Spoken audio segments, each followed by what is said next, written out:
Sorry, thank you all for having us here. Thank you very much for officiating this. And that is a very large number of people who I did not expect to come just to hear me talk some more. So my heart goes out warmly. And as our officiator mentioned, this debate is about Walmart, and we are on the anti-Walmart side. And it's for that reason that when the president of the union approached me to possibly speak here, he sort of bowed his head low and said, Jack, I'm very sorry, but I want to ask you to speak against Walmart, because I know you love Walmart more than anything you've ever loved in your entire life. But I said to him, no, Mr. President, this is actually quite fortunate. I love nothing more than being on this side of the resolution, and I will tell you why. See, the proposition has fallen into my little trap. Distracted by the wild gesticulations of my companion here, they put their cards on the table. They told us what they're about, because they, like we, know that this debate is about symbolism. Is what does Walmart symbolize to America? And they said Walmart symbolizes the free market, and the free market is good.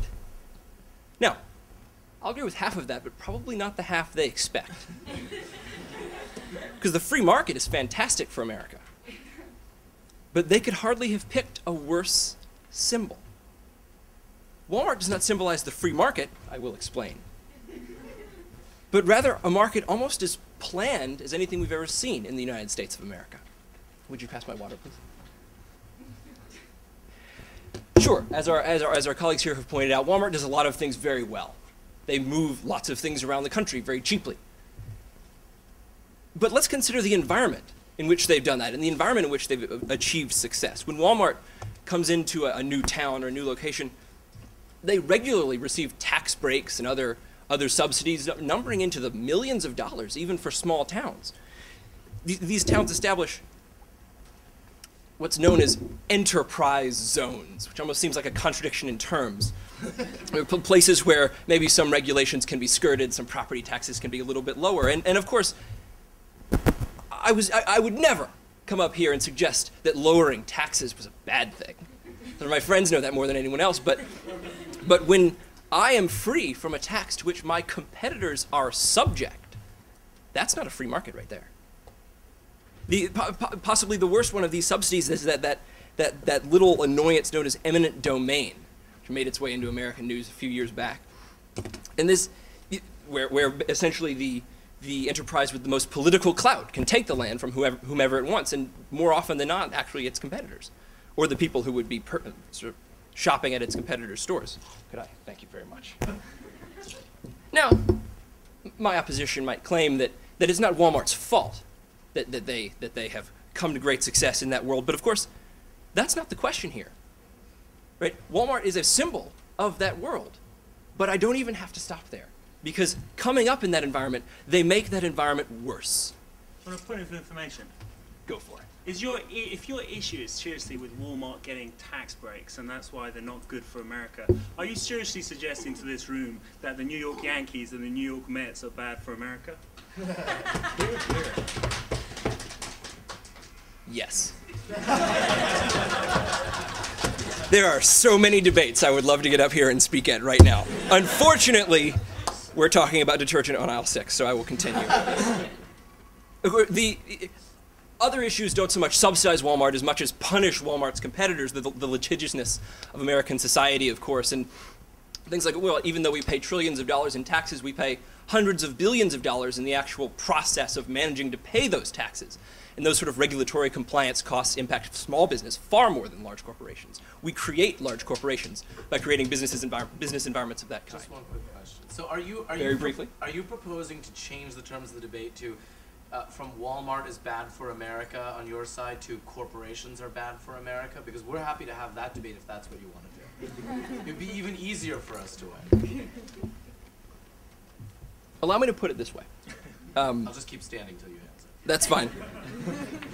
If I don't answer, will you keep standing? I'll even pour you some water. It's not that trying to make money is bad for America. Certainly, Walmart's job, that they do very well, is to make as much money as possible with as little money as possible. And that's a fine thing. But the way in which they are doing it is symbolic of a lot of things that are very wrong with America, and the way in which they're doing it that they're good at isn't all that unique. I'll get to that later.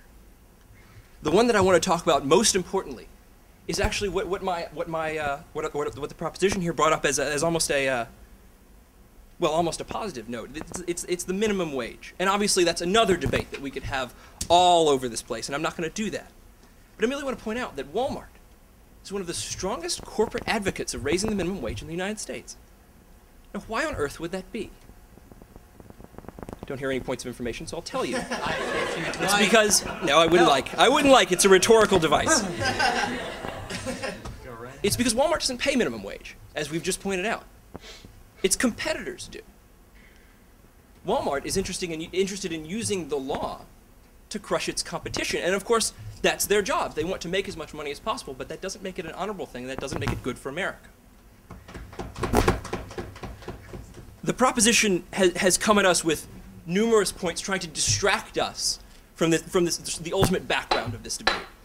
They've told us that, of course, people choose to shop there. Absolutely they do. But, of course, Soviet citizens chose to shop at those little goods distributors. In fact, I'm told that, well, almost all Soviet citizens shopped almost all the time at those little distributors. But, of course, they shopped there because that's what the government gave them, and that doesn't make it a good thing. They've told us that prices are low at Walmart, that Walmart makes prices cheap, and, of course, it does. But public schools are free. Hell, that doesn't mean they're cheap. When costs come through different avenues, we don't see them.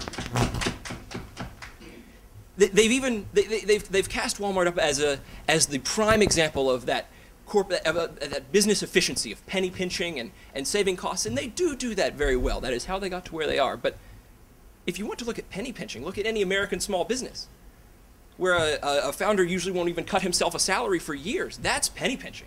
That's savings. We don't need to look to Walmart to find the example of good hard work in America. No, Walmart unfortunately symbolizes other things.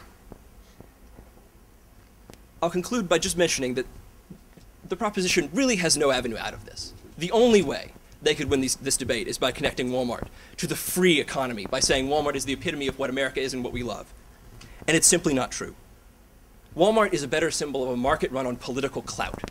Not only did it come from that market, it makes that market worse. Thank you all very much. You've been very kind.